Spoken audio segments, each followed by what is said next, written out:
Tu vas pouvoir m'emmener partout? Je suis payé pour ça. C'est la première fois à Beyrouth, n'est-ce pas? Ouais. Vous venez pour le théâtre? Toutes les communautés sont partantes. C'est né d'un coup de fil d'une productrice qui venait d'acquérir les droits du quatrième mur, que j'avais lu, et j'ai dit oui tout de suite. Moi, je pense avoir lu tous les livres de Sorge Chalandon. Celui-là m'a particulièrement ému, impressionné. Et j'étais d'ailleurs en train de me renseigner sur un autre livre de Sorge, et quand on m'a proposé ça, c'était un oui immédiat. Je trouvais ça assez gonflé, parce que c'est un film qui se passe en 82, au milieu de la guerre civile libanaise, qui comporte vraiment des difficultés de fabrication, mais qu'il y ait une productrice qui a envie de se lancer là-dedans avec moi, j'étais ravi, et l'aventure a commencé comme ça. La tourmente. Sniper shade. Sorge est quelqu'un qui ne veut pas intervenir sur le scénario du tout et qui donne une grande liberté, et donc on n'a pas l'impression du tout d'une trahison. Il comprend bien la nécessité que certains curseurs changent, parce qu'un récit de cinéma ne fonctionne pas comme un récit littéraire. Dans le cas du roman de Sorge Chalandon, il y avait deux films possibles.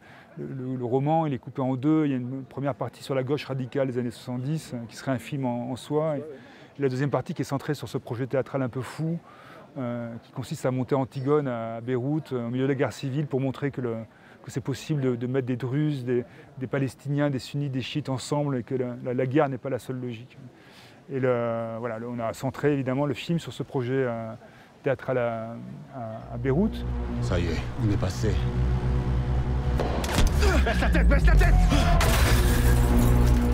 Le principal enjeu d'adaptation, c'était de faire que ça fasse un récit cohérent et qui pose la question qui, moi, m'a ému dans le roman, à savoir quelle est la fonction de l'artiste, quelle est la place de l'art, et quelle est la faculté de l'art à transformer le monde. Le film, en résumé, c'est le théâtre contre la guerre. C'est une sorte de course-poursuite entre un projet théâtral qui progresse et la guerre qui progresse.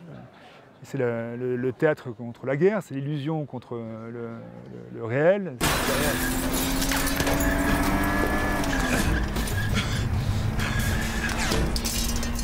اخته يلي عتقتل الشرموطه.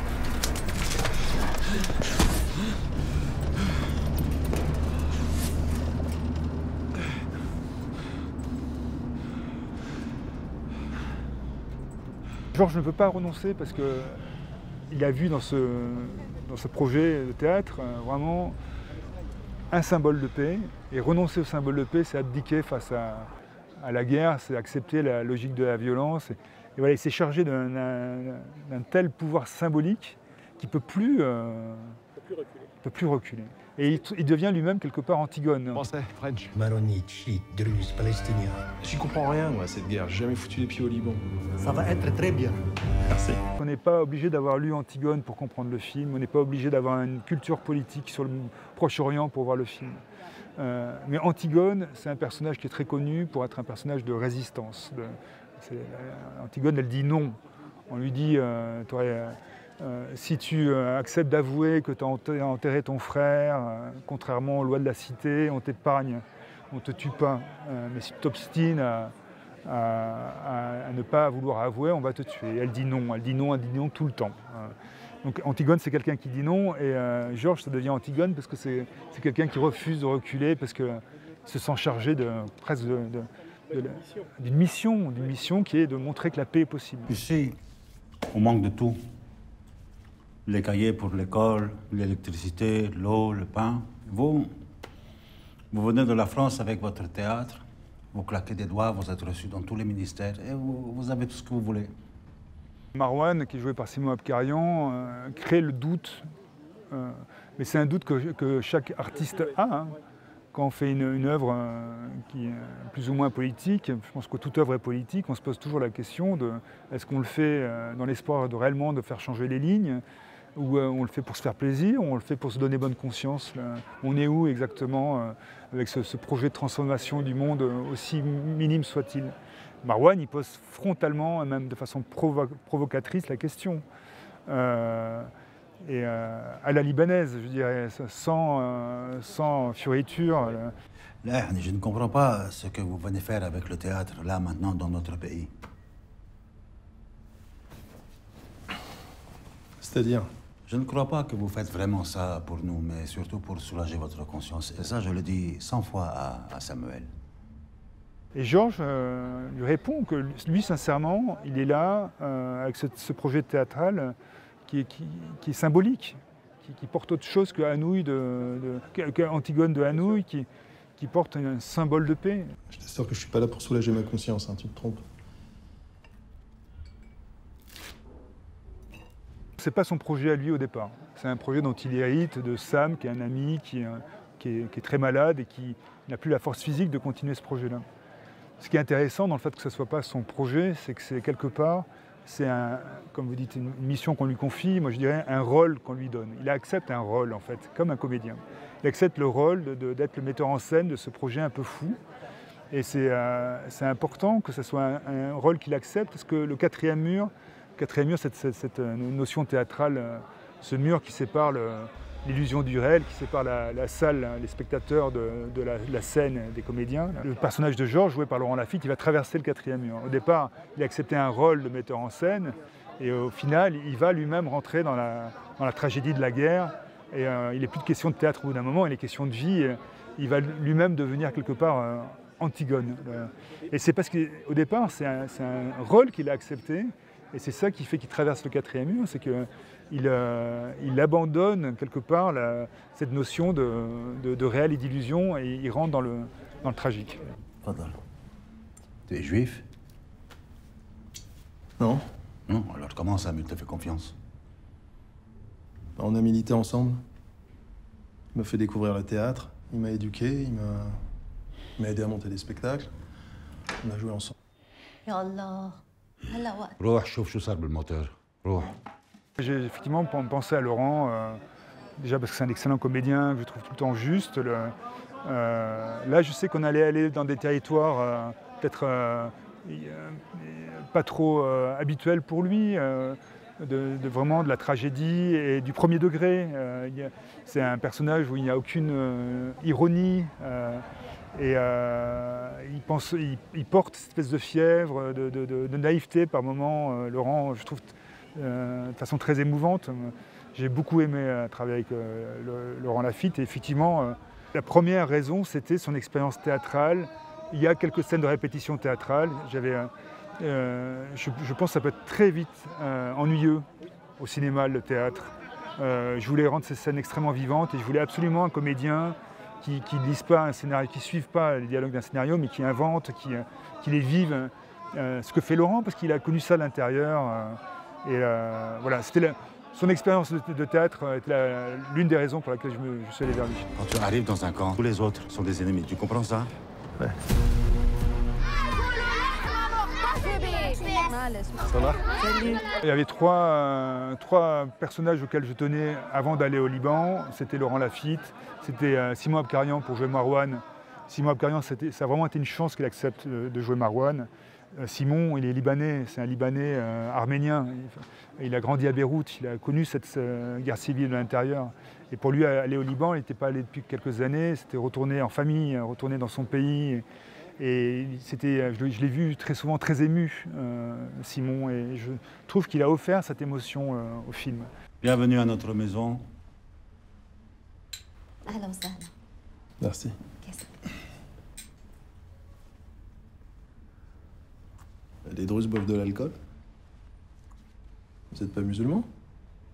Nous avons notre propre doctrine. مستغرب كيف عم نشرب عرق. Le personnage de Marwan, interprété par Simon Abkarian, sert de guide à Georges dans le film. Moi, Simon, il m'a servi de guide à décrypter certaines choses que je ne comprenais pas grâce à sa connaissance intime du Liban. Il y a un troisième personnage qui a été casté avant d'aller au Liban, c'était le personnage de Iman, qui est joué par Manalissa, qui est cette actrice, Manalissa, cette actrice libanaise qu'on a vue dans les films de Daniel Arbid, par exemple, et qui est très charismatique, qui est très belle. Et qui a ce côté, je trouve, tragique, musicale, cette palestinienne qui est destinée à jouer Antigone dans cette entreprise théâtrale. Tout le reste du casting a été trouvé au Liban. Le Liban a un réservoir de comédiens assez extraordinaire. Ils font peu de films à cause de la difficulté actuelle que traverse le pays. Donc il y avait beaucoup de gens qui étaient disponibles et j'ai pu m'appuyer même pour des petits rôles sur des acteurs voilà, très costauds, très confirmés. C'était vraiment du coup un plaisir de travailler avec eux, très facile. Il y a un petit problème, l'acteur chrétien, il ne peut pas passer la ligne de démarcation. Il faut que cette pièce existe. Il faut qu'on existe. Il y a souvent dans mes films des conflits de loyauté. Les gens se retrouvent toujours assez souvent dans des situations, sinon de guerre, mais en tout cas de bouleversements historiques qui font que les repères sont troublés. Et on est obligé de se demander qui on est pour savoir à qui obéir et que faire. C'est souvent des interrogations assez existentielles. Dans cette histoire d'amour que connaît Georges avec Iman, Georges se demande s'il est amoureux, en train de tomber amoureux d'une femme, s'il est en train de tomber amoureux d'une actrice, ou est-ce qu'il est en train de tomber amoureux d'un personnage, d'Antigone. Il se pose 1000 questions, etc. Mais le fait est qu'il a une attirance profonde pour cette femme qui est libanaise, palestinienne, plus que libanaise, pardon, et qui a une énergie de vie folle. Ce qui est paradoxal dans ces pays, c'est qu'il y a en même temps des grandes difficultés quotidiennes, etc., de grandes inquiétudes sur l'avenir, et en même temps, au quotidien, une énergie qui est assez attirante, en fait. On va la monter, cette pièce, un jour. Ici, c'est le front entre l'Orient et l'Occident. On est aux premières lignes. Les acteurs, ce sont des soldats. Toi, tu l'oublies peut-être, mais la guerre, elle n'oublie pas. Il est troublant, ce projet, parce qu'il y a beaucoup de mise en abîme. Il s'agit d'un metteur en scène. Je suis metteur en scène, qui va au Liban, j'étais au Liban pour faire le film, et qui se lance dans un projet un peu fou, et ce qu'il dit à sa troupe théâtrale, c'est des choses que je peux dire moi à mes comédiens. Laurent Lafitte d'ailleurs, qui a cette grande expérience du théâtre, il les porte très bien, je trouve, ces scènes-là. Je me suis vraiment reposé sur lui pour toutes ces scènes-là, mais je me suis retrouvé dans ses propositions, dans la façon de parler aux comédiens. Donc moi je me sens très proche Je me suis senti très proche de Georges à la lecture du roman. Georges, c'est quelqu'un qui dit, en gros, moi j'ai perdu mes illusions politiques. C'est quelqu'un qui ne croit plus que la politique peut transformer de façon efficace le monde à court terme, et qu'en revanche, le théâtre, l'art peut faire changer les mentalités. Et c'est ce qu'on constate, je trouve, dans notre monde. Et, bon, il est un peu naïf comme là-dessus, parce que il va. Non, le théâtre n'arrête pas la guerre. Voilà. Tu comprends qui dans cette guerre? Je suis pas là pour la guerre, je suis là pour la paix. Tu poses aucune question, tu ne regardes pas dans les yeux. Tu es impur. Jouer un rôle, c'est lié au péché, c'est haram. J'avais déjà conscience au moment du tournage, parce qu'on s'est beaucoup appuyé sur des décors réels. En fait, la ville est encore abîmée, elle porte encore les stigmates de la guerre qui s'est terminée pourtant en 90-91. Donc ça faisait qu'on n'avait pas l'impression de tourner un film d'époque qui se passait en 82, parce qu'on ne détruisait pas les murs, ils étaient déjà détruits. Et alors, effectivement, après les événements, les massacres du 7 octobre, le montage du film était terminé. J'ai pas changé une image du film. Et quand je l'ai revu pour l'étalonnage, etc., j'ai eu une énorme montée d'émotion et de mélancolie, parce que j'avais l'impression de voir dans le film des images que je voyais à la télé. Il y avait une sorte de confusion dans les bombardements. Donc c'est le sentiment que j'avais au moment du tournage, c'est qu'on parlait d'une sorte de guerre éternelle, qu'on ne parlait pas d'une guerre en particulier, mais qu'on parlait d'une sorte de corruption qui est un peu permanente dans nos sociétés humaines. Et là, c'était évident, et c'était amer. Et les premiers temps, en plus, il y avait la peur qu'il n'y ait aucune place pour penser un peu la complexité de cette situation. Tout le monde était en train de tirer à boulet rouge sur les autres, etc. C'était extrêmement difficile de penser la complexité du monde. J'espère que le quatrième mur va arriver à un moment, en tout cas cet espace-là de la complexité un peu restauré, et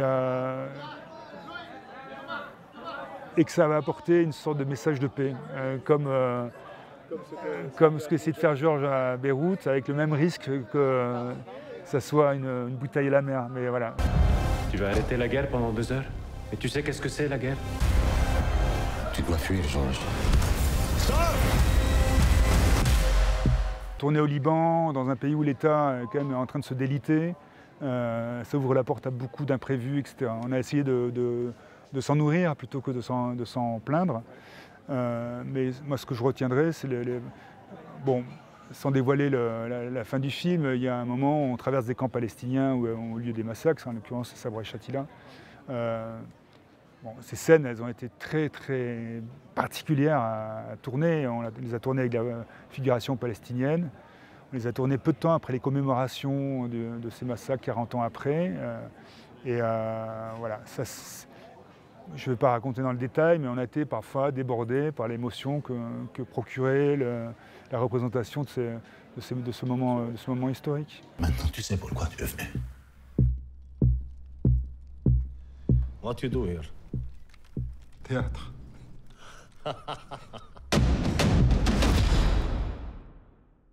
Pour être peut-être moins dramatique, il y a un moment que j'ai aimé, un décor que j'ai particulièrement aimé, c'est celui de ce théâtre. De ce théâtre qui est un endroit très beau, qui existe à Beyrouth, qui a été abîmé par la guerre, mais qui en même temps garde tout son lustre du passé, sa magnificence. Et je me suis retrouvé dans ce théâtre avant une journée de tournage et de me dire que cet endroit est beau. Il est en même temps chargé de... Un théâtre, c'est un endroit particulier, voilà. Et je me suis dit, c'est marrant, ce théâtre, c'est l'image du Liban, en fait. Un endroit qui est peut-être abîmé, peut-être un peu cramé par endroits, mais d'une beauté, d'une symbolique. J'étais content d'être là.